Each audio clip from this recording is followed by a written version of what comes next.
Ain't gonna let nobody turn me round, turn me round, turn me round. Ain't gonna let nobody turn me round. I'm gonna keep on a walking, keep on a talking, marching down the freedom lane. I was in the group with all women, and they just said because I was the only guy. Oh, okay. No.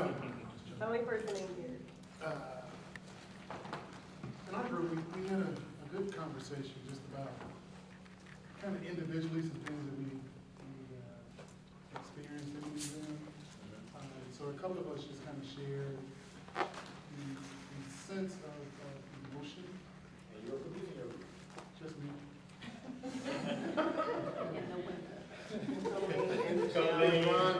Colleen, Rebecca.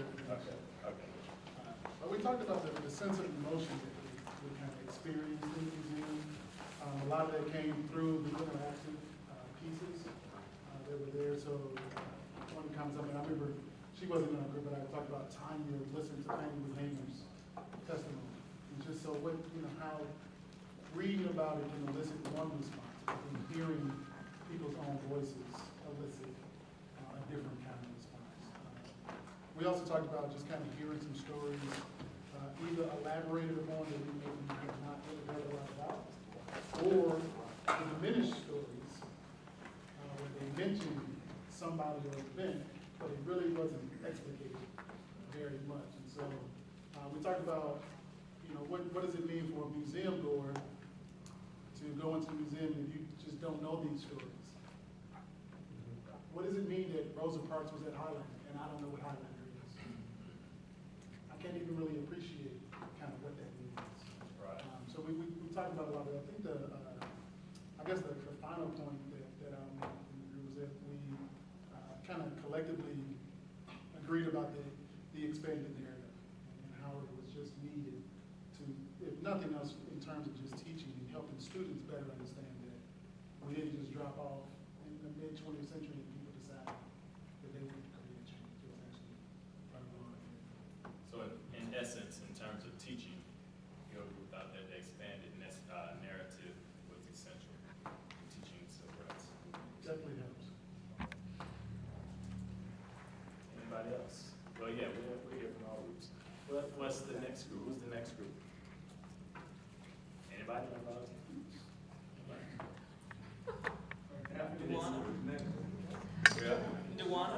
Anybody want to summarize? Stephen, Aaron, Barry, Deborah? Kevin?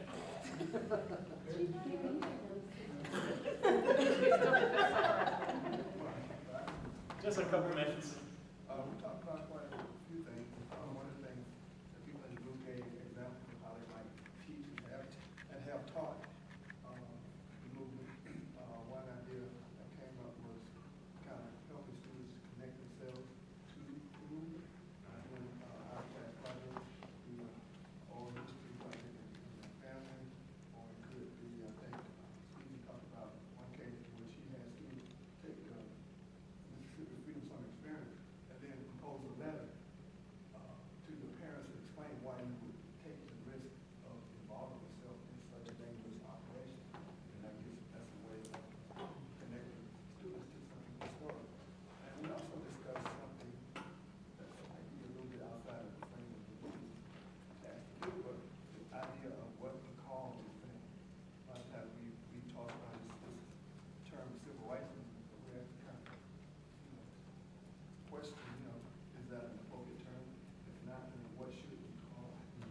So we offered discussion about whether it's a freedom struggle, is it a black freedom movement, is it a human and civil rights movement? What is it? And how should we articulate it? Because that has implicit meaning based on the terminology that we're talking about. Anybody? So our group, Liz, Bob, Harlan, Nicole, Ms. Joyce, and myself, we actually kind of summarized our discussion up in a few words. You're not gonna make them do it? read it because I wrote down the words.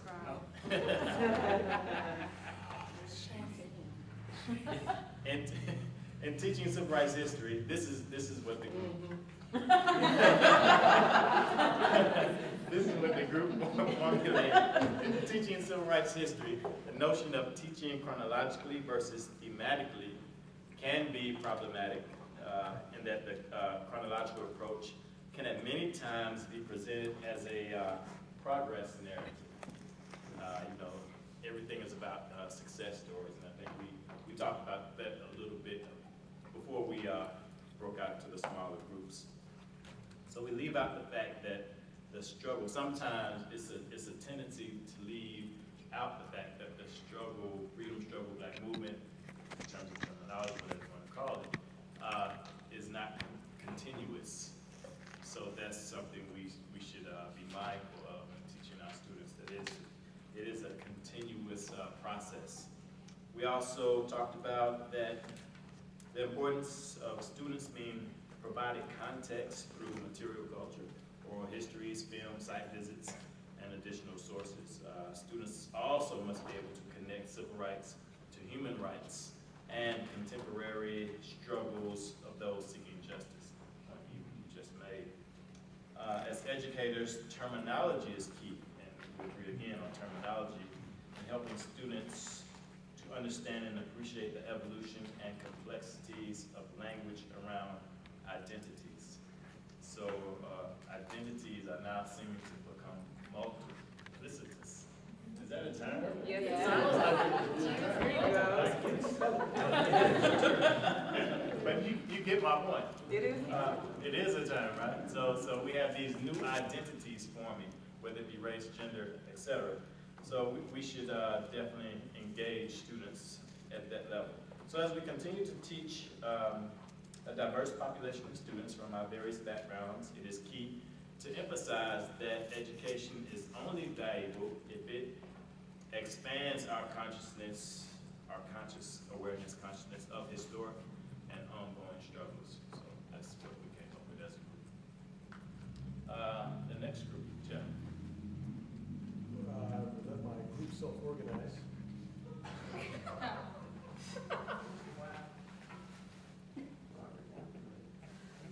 Let your group do what? Self-organize? We didn't talk so much about teaching, did we? Were you there? For about 5 minutes, I had to go. Well, I mean, we were sort of debriefing on last week, but we did talk a little bit about the relationship to like the scale of institutions and sort of the national narrative, or sort of that this whole week we've been talking about sort of big institutions that have long histories and deep roots, something like the Prince Hall Masons, some of which, like, that was new to me, I think, for several of us. How important that was to organizing was new. But we also talked about, through some of the readings especially, just how small but institutional other groups were. So like small towns having voter leagues, right? So it wasn't just the big acronyms that we all know, but also these much more smaller yet equally organized and institutional things. So that was part of our conversation. And we talked about the power of institutions, and a bit about the way that the visibility of Black institution building was deeply threatening to whites. And so, like, when NBC would air news reports about some of the things going on, the local affiliates pulling the plug and sort of having the, oh, we were having technical difficulties, and not only because of what was being displayed, but because what was being displayed in those programs was about institution building going on, how deeply organized the movement was. It was a powerful quote that Jeff brought from something Hollis had said, I believe, that you asked him one time what the most important takeaway was from this period, and he talked about overcoming fear and the importance of overcoming fear, and that would allow people to challenge their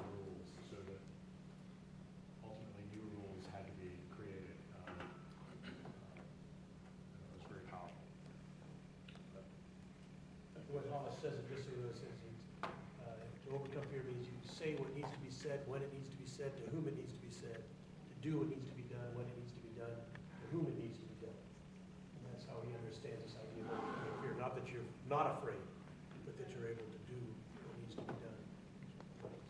Type that and then send it out to everyone. Yeah. So you remember. And quote, Brother Watkins. I like that. I'm gonna use that. Leslie Burrow. Yeah, we didn't really talk so much about the museum experience. We saw the follicle instructions. That's what I'm asking about the teaching.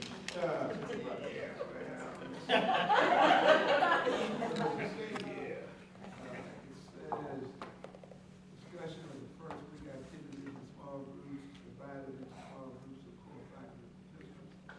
We will examine the clarity of the narrative divided in the first week, explore any contradictions we observed, and connect the readings to the lectures and discussions. How does this material impact the way which we teach the civil rights movement in our courses? So that's sort of what we ended up talking about. I'm going to ask anyone or ones in the group just to sort of chime in at any point they wish. And since Tommy is not a public orator, I'm not going to call on him unless he volunteers. Well, we did Yeah, start by she did talk the most. So, why don't you start us off, sister, and then we'll just sort of go around the considering room. that, to get a mic from you sometimes. Don't mess with act her of then. God in and of itself. We don't let God move right now. So. You are so sweet to me, and I love you. Well, we did start by asking Tommy if he'd written a book on the first week yet. and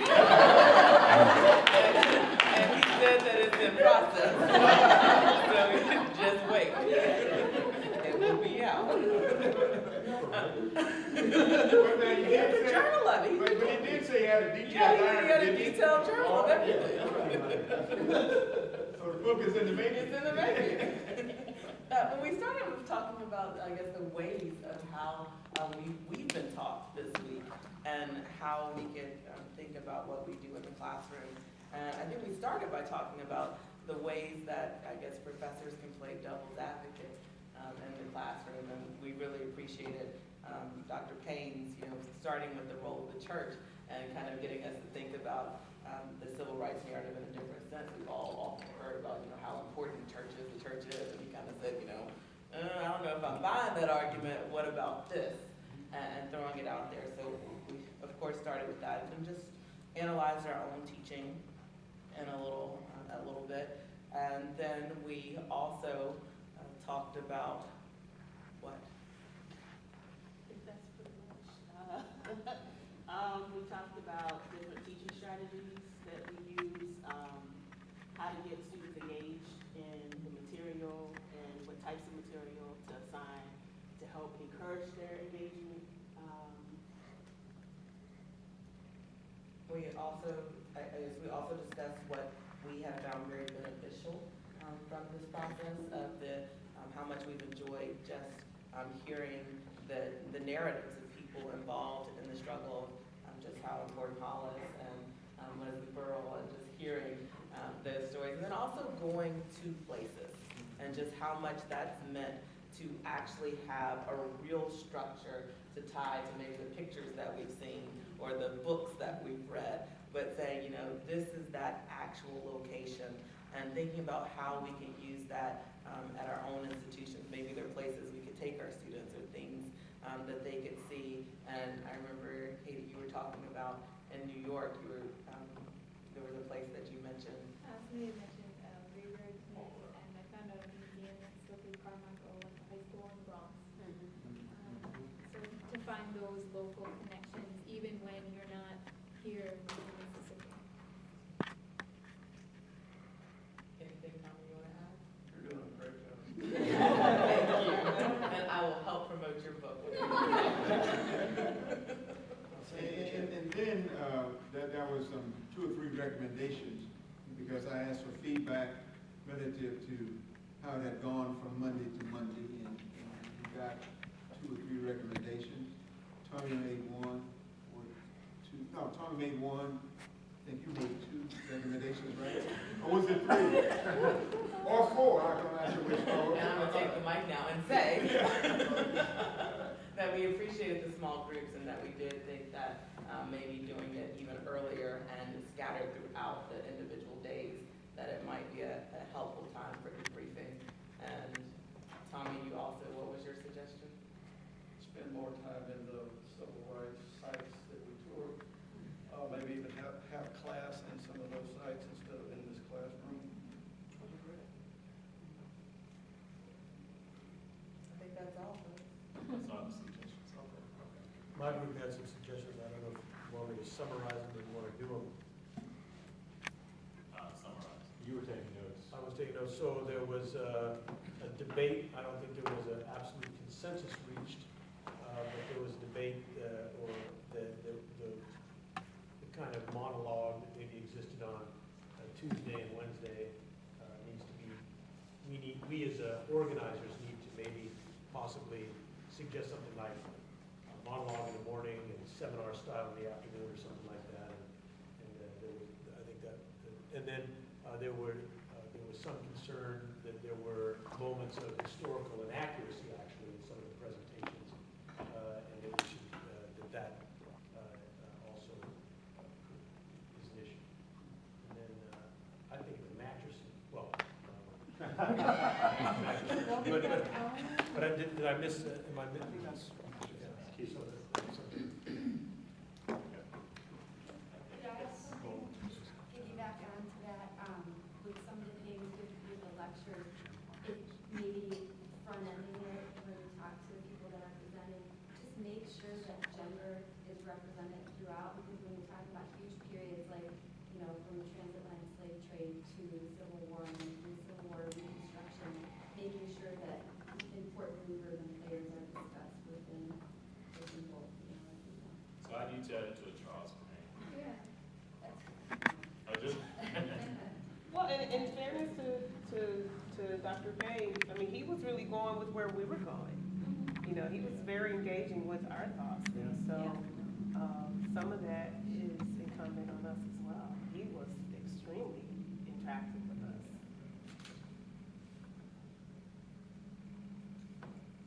And I just said Charles Perrin, but just broadly saying, how do you express how to deliver to a scholar that's, I don't know, have 20 books, HBO documentaries, you know, I mean, stellar scholars that we're coming to listen to. How do you? My feeling is if we're paying them to be here and to present, then they are obligated to listen at least to, you know, the kind of guidelines that we want to give them. They may or may not follow them, but it seems to me it's worth saying, you know, with the contractor or whatever, by the way, this is what we do here, this is how we do it, this is why we do it. Just, you know, hope for the best, I guess. And I think if you break it into those half-day sessions and building conversation time, that could help limit the length of a lecture. Okay. And I could have offered Barbara a break, which I should have done, and I told her Who that. was presiding? I was. I said I should have, and I apologized to her on the ride to the airport, you know, so. Any final comments before we hand the mic back? Well, I think in defense of Dr. Washington, and I stated this earlier, I think that she had a significant amount of information to provide to us. So it eliminated breaks, etc. We like that, I understand. But just because I have been through 1 week of one of the landmark institutes, I found myself so wanting, which I think, you know, I did do this sometimes, just jump in there. But, you know, finally I got the message that we're on a short time frame here, let's get the information and we'll debrief later. So, you know, I didn't have any problems personally with the long lecture. We've done it, it's like getting adjusted to different styles of different instructors. in our academic settings. Now, I understand it would have been great. I wanted a break as well. But because she had spent so much time putting that, what I call a chronology together, she wanted to make sure that we got it right. I always think you guys have all been out of graduate school a little too long. 3-hour lecture is nothing. I think she just called all y'all old. Or you did it. She wasn't talking to me. She said y'all.